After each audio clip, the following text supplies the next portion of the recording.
Bonjour tout le monde, nous sommes aujourd'hui le lundi 12 janvier. Je vous reprends pour cette première vidéo de l'année 2026.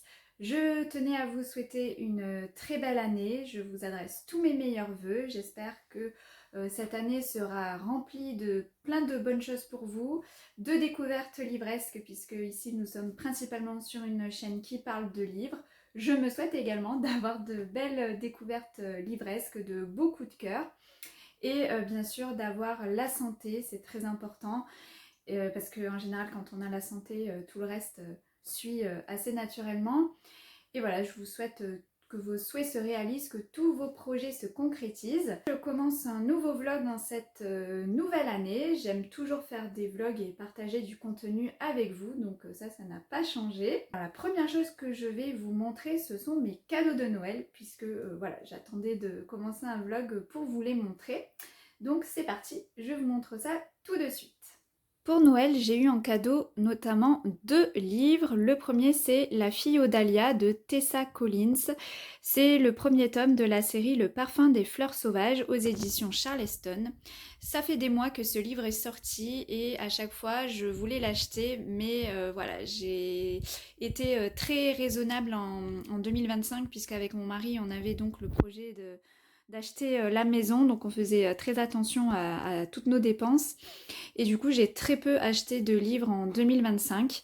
Donc je repoussais, on va dire, l'achat de ce livre, même s'il me tentait énormément. Et au final, je l'ai demandé à Noël.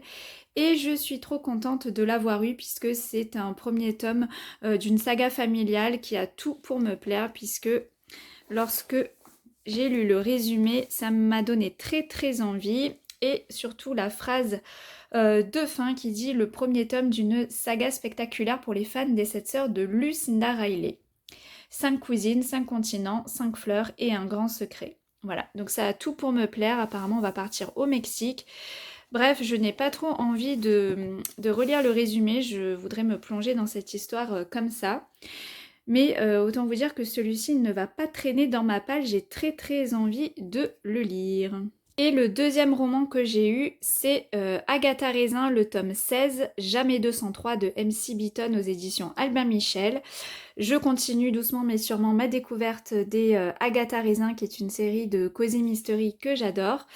Et donc, comme vous pouvez le voir, j'ai commencé à le lire. Je vous en parlerai tout à l'heure dans le petit point lecture que je vais vous faire. Voilà, donc les 2 romans que j'ai eus à Noël, et voilà, je suis trop contente. Bon, en même temps, c'est 2 romans qui étaient dans ma liste au Père Noël que j'avais demandé, donc voilà. J'ai eu également ce magnifique cadre Stranger Things. Voilà, vous savez à quel point j'adore cette série. C'est à présent une de mes séries préférées. En plus, avec l'affiche de la première saison qui est ma préférée, où le personnage de Elf, alias 11, était toute petite. Et voilà, j'adore, j'adore. Donc c'est un cadre comment dirais-je, en aimanté. C'est un cadre aimanté, donc faudra que je trouve une place pour le mettre. Voilà, il y a un petit aimant ici. Pour l'instant, je l'ai juste posé sur mon bureau, mais il va falloir que je lui trouve une place et je suis trop contente. Voilà, il est magnifique ce cadre. Et j'ai eu ensuite 3 jeux de société, puisque comme vous le savez, je suis une grande fan de jeux de société. J'ai tout d'abord eu Easter, donc le jeu des hits. J'adore ce jeu, on y a joué plusieurs fois. En fait, c'est un genre de blind test. Il faut deviner la chanson et l'artiste. Donc ça se joue avec l'application Spotify. On n'est pas obligé d'être abonné à Spotify. Moi, par exemple, je ne l'ai pas. Et malgré tout, on peut y jouer puisqu'il y a une version gratuite. Et en fait, on scanne une carte avec le QR code et la musique démarre et on doit deviner l'artiste ou et la chanson. Et surtout, on doit réussir à faire une frise chronologique des dates, à savoir, est-ce que ce tube est sorti avant telle autre année. Là, par exemple, une chanson de, on va dire, tel artiste en 2009, est-ce qu'elle est sortie avant 2021 ou après? Et dans ce cas-là, il faut que vous posiez la carte de la date avant ou après. Donc c'est un jeu où il faut quand même s'y connaître un petit peu, et au niveau des dates également. Donc moi qui adore la musique, franchement voilà, j'adore ce jeu et j'avoue que je me débrouille plutôt bien, on va dire, avec ce jeu. Donc c'est mon préféré en tout cas que j'ai eu à Noël en cadeau. Ensuite, j'ai eu le Dobble Hobbit et Seigneur des Anneaux pour compléter ma collection des jeux Dobble que j'adore. C'est un petit jeu rapide où il faut trouver le même symbole sur les cartes. Voilà. Donc là, je vous montre un petit peu. Nous avons les personnages. Vous pouvez reconnaître Saruman, l'œil de Sauron, Kili et Fili, voilà. Donc vous avez comme ça plusieurs personnages de l'univers Hobbit et Seigneur des Anneaux. Je suis trop contente de l'avoir dans ma collection, celui-ci. Et enfin, j'ai eu Château Combo, donc qui est un jeu de cartes où il faut recruter des personnages. Donc chaque personnage a un effet et le but du jeu c'est de construire un tableau avec tous ces personnages de 9 cartes. Le premier qui arrive à 9 cartes a gagné, donc il y a des petits voilà, des effets qui peuvent chambouler le cours de la partie. Donc celui-ci on n'y a joué qu'une seule fois, donc j'ai pas encore trop la règle du jeu en tête.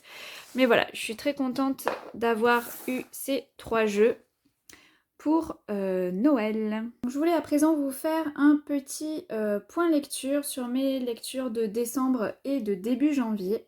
Donc en décembre, j'ai lu Dans l'envers du décor Stranger Things. Donc c'est un artbook sur l'univers de Stranger Things, mais plus particulièrement sur la première et la deuxième saison. Et donc je vous avais dit dans mon bilan, puisque ça fait partie de mes meilleures lectures de l'année 2025, que je vous montrerai ce magnifique objet livre. Donc voilà, où il y a des... au niveau des livres, par exemple, qui ont inspiré les frères Duffer, les réalisateurs, mais également les films, donc très années 80 évidemment, puisque la série se déroule dans les années 80. Vous avez, voilà, tout un tas d'interviews. Vous avez également des fiches personnages. Voilà. Avec à chaque fois leurs caractéristiques. Donc voilà, avec plein de photos également du film, des coulisses. Il vous explique aussi des différentes anecdotes dont on n'est pas au courant. Voilà. Il est vraiment très très beau. Je vais peut-être pas tout vous montrer pour pas spoiler. Mais voilà.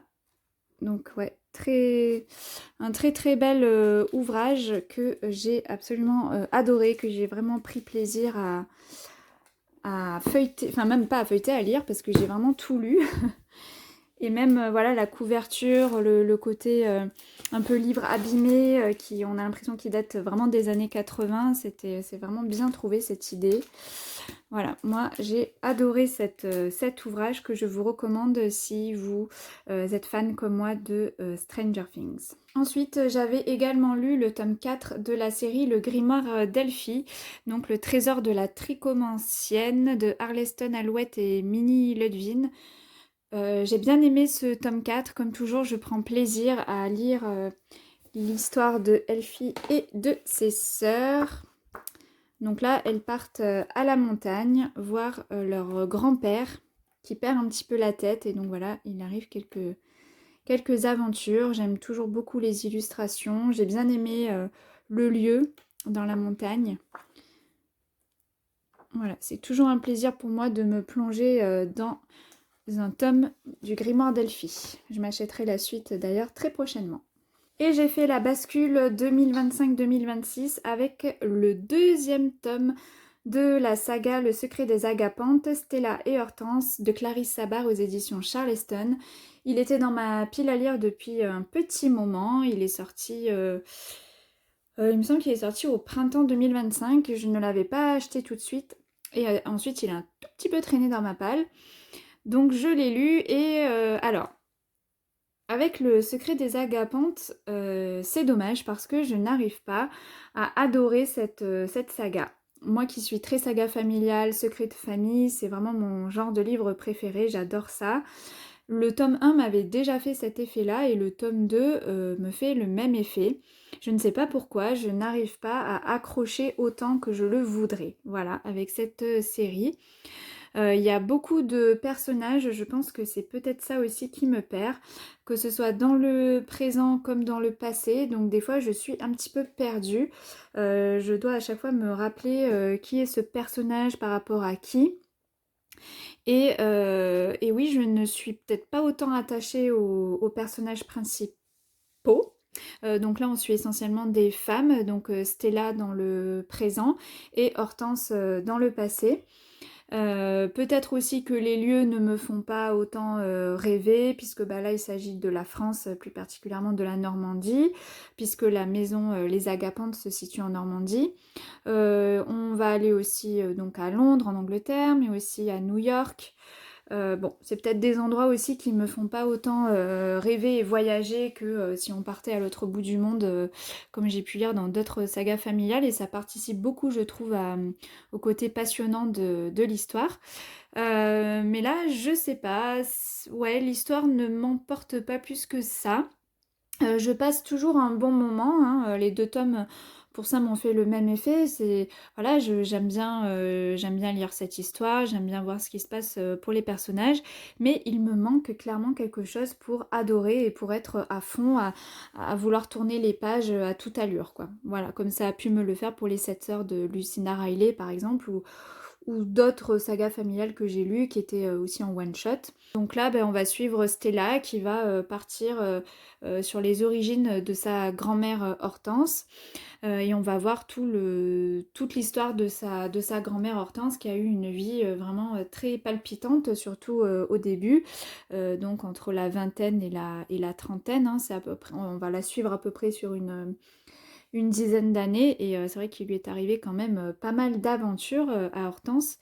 Et donc voilà, avec des petites intrigues au milieu de tout ça. C'est là qui est aussi très proche de sa mère, donc la fille d'Hortense, et donc c'est un peu 3 générations de femmes. Voilà, mais voilà, comme je vous dis, moi j'ai été déçue, j'ai pas... J'aime bien, mais voilà, c'est dommage que ça ne soit pas plus un coup de cœur que ça, et comme je vous dis, le premier tome m'avait déjà fait cet effet-là. Voilà, après ce que j'ai remarqué, c'est que je pense que je préfère Clarisse Sabar dans ses one-shots, puisque j'ai vraiment eu des gros coups de cœur avec certains de ses one-shots, comme par exemple Un air d'éternité, le souffle des rêves, À la lumière de nos jours, voilà, tous les one-shots qu'elle a fait ces dernières années, j'ai adoré, ça a été des coups de cœur. Mais là, je sais pas, c'est la première fois que Clarisse Sabar s'essaye à une saga familiale sur plusieurs tomes. Voilà, je ne m'avoue pas vaincue parce que bon, bah, Le Secret des Agapantes, c'est une trilogie, donc il va y avoir un 3e tome qui est censé sortir là cette année en 2026. Je l'achèterai, mais voilà, je pense que j'aurai probablement le même avis que le tome 1 et 2, à moins qu'il se passe quelque chose dans ce 3e tome qui soit encore plus palpitant, mais a priori, cette saga ne fera pas partie de mes préférés de Clarisse Sabar, vous l'aurez compris. Voilà pour les cadeaux de Noël et mon petit point lecture. Donc pour terminer le point lecture, donc comme je vous l'avais dit quand je vous ai montré le tome d'Agatha Raisin, c'est ma lecture en cours, donc je reviendrai vous en parler quand je l'aurai terminé. Et ce week-end, c'est mon anniversaire, donc probablement lundi prochain, donc le 19, je vous ferai un petit retour sur mes cadeaux d'anniversaire, parce que je sais que j'ai déjà... je sais que j'ai eu des livres, voilà, donc, mais je vous montrerai tout ça lundi prochain, et moi-même je les découvrirai évidemment ce week-end puisque je suis patiente. Je pensais aussi moi me faire un petit cadeau et aller faire une virée à Cultura, voilà, et me prendre des livres puisque j'ai par mon travail eu un chèque cadeau pour Noël, et du coup, bien voilà, à dépenser notamment à Cultura, donc je ne vais pas me faire prier. Et donc évidemment je vous montrerai tout ça, donc mes cadeaux d'anniversaire, et également sûrement un petit book haul Cultura, ainsi que eh bien, un petit point lecture si j'ai avancé dans le Agatha Raisin, si je l'ai terminé et si j'ai commencé un nouveau livre, donc vous verrez tout cela. Et je voulais quand même vous faire un retour visionnage. Donc j'ai évidemment terminé la série Stranger Things puisque le dernier épisode de la saison 5 est sorti le 1er janvier. Donc moi je l'ai vu un petit peu plus tard. Et voilà, bah, c'est pour vous faire un avis global sur cette série. Je maintiens que c'est une de mes séries préférées de tous les temps. Ça rentre dans mon top 3 direct. J'ai adoré. Je n'aurais jamais pensé que cette série pourrait me plaire puisque c'est pas du tout mon genre, on va dire, tout ce qui est horreur, etc. J'ai bien flippé à pas mal de moments, mais j'ai aimé ça, j'ai aimé avoir peur avec Stranger Things. Je me suis énormément attachée aux personnages, surtout quand on les voit au tout début de la première saison et quand on les quitte à la saison 5, ils ont tellement fait de chemin, ils ont tellement grandi et ça fait trop bizarre après de les voir grands comme ça. La fin, je parlerai pas trop de la fin pour pas spoiler, elle est comme elle est, voilà. En tout cas voilà, je suis trop contente d'avoir découvert cette série et évidemment j'étais très triste quand je l'ai terminée, j'ai eu un gros vide, les personnages m'ont beaucoup manqué mais je sais que je peux la revoir quand je veux en espérant qu'elle reste le plus longtemps possible sur Netflix, donc c'est sûr que je la reverrai et potentiellement là cette année en 2026. Écoutez, j'ai terminé de vous dire ce que j'avais à vous dire pour aujourd'hui et je vous retrouve donc plus tard dans ce vlog. Bonjour, bonjour, nous sommes aujourd'hui le lundi 19 janvier et tel que vous me voyez dans ma voiture, je pars tout de suite à Cultura me faire plaisir puisque comme je vous l'avais dit au début de ce vlog, donc là nous sommes une semaine après les secondes que vous venez de voir au début du vlog. Donc j'ai reçu un chèque cadeau chaque année avec la mairie de ma commune. On reçoit un chèque cadeau pour Noël et du coup une bonne somme on va dire. Hein. Franchement on est bien gâtés. Et donc je vais me faire plaisir. Voilà, je vais aller me prendre des livres à Cultura. Et donc eh bien, je vais y aller tout de suite et je vous montrerai mon petit butin quand je rentrerai. À tout à l'heure.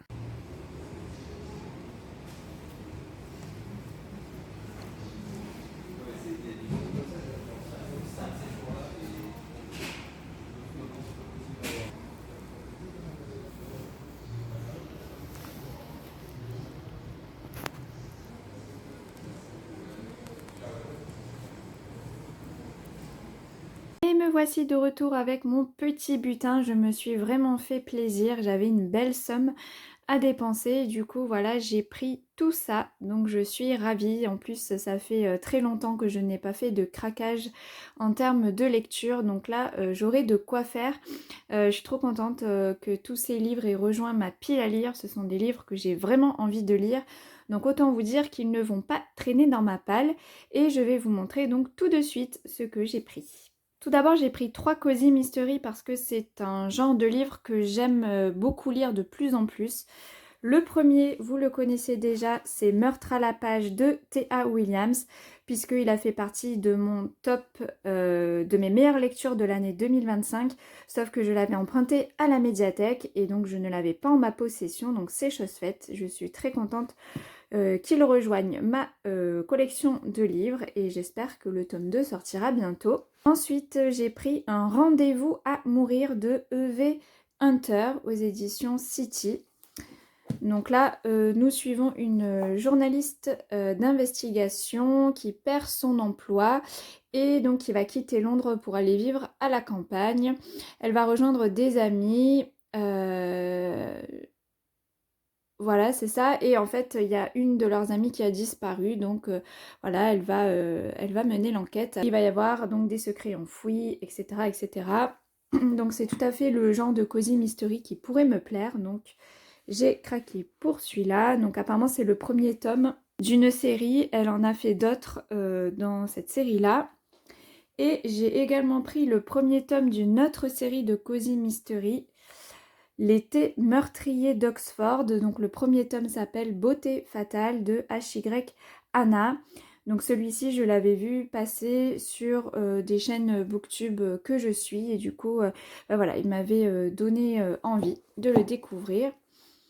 Donc là nous sommes avec Gemma qui va assister malheureusement à un meurtre. Enfin pour elle c'est un meurtre mais il y a une dame qui va être empoisonnée lors d'un vernissage d'une exposition.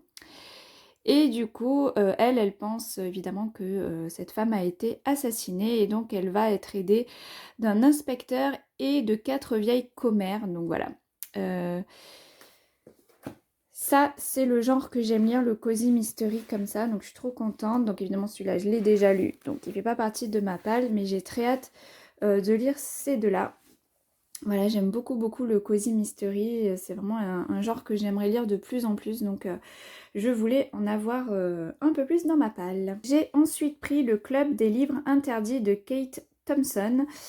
Donc là, bah, c'est forcément le titre qui m'a attirée et ensuite j'ai lu le résumé et ça m'a vraiment donné envie de le lire. Donc en fait, moi ce que j'aime bien, c'est me promener en librairie et des fois découvrir des livres dont je n'avais jamais entendu parler. Donc c'est le cas pour celui-ci.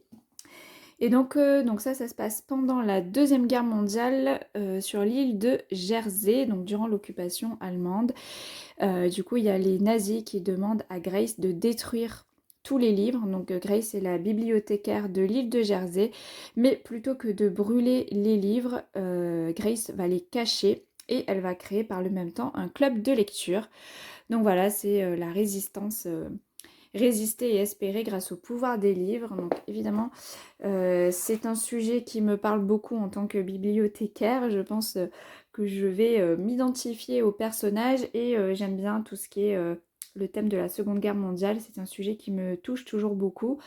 Donc voilà, je suis très contente d'avoir acheté ce livre et bah, j'ai hâte de le lire, hein, comme tous ceux que j'ai pris aujourd'hui. J'ai également pris celui-ci qui m'a énormément attirée, les livres disparus de la 5e avenue de Fiona Davis. Donc là, nous allons remonter en 1913, donc à la bibliothèque publique de New York. Donc il y a 1913 et 1993 avec donc la grand-mère en 1913 et la petite fille en 1993. Et il y a, apparemment il va y avoir des livres précieux qui vont disparaître des rayonnages, des terribles secrets, des mystères qui relient ces deux femmes. Voilà, donc si ça mêle à la fois saga familiale, secret de famille avec bibliothèque, livres, etc., ça ne devrait que me plaire et voilà, j'ai très très hâte de le lire celui-ci et je pense qu'il va faire partie des prochains que je vais lire. J'ai ensuite pris un livre donc plutôt axé développement personnel documentaire, ce n'est pas de la fiction. Ces questions que tout le monde se pose de Maud Ankawa aux éditions Erol.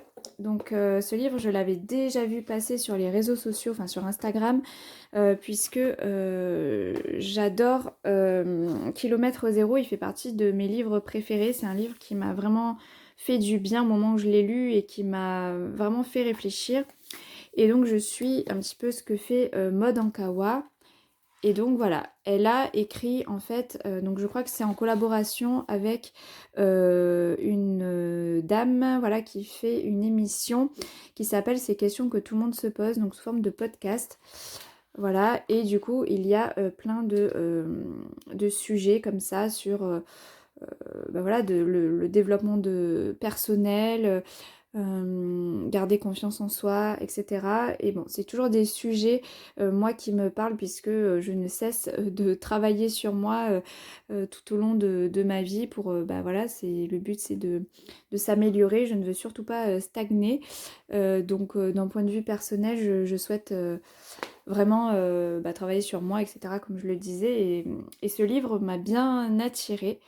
Donc écoutez, j'ai hâte de le lire. Donc celui-là, évidemment, c'est plus pour piocher dedans de temps en temps et pas le lire d'une traite. Donc ce sera un peu comme un livre de chevet.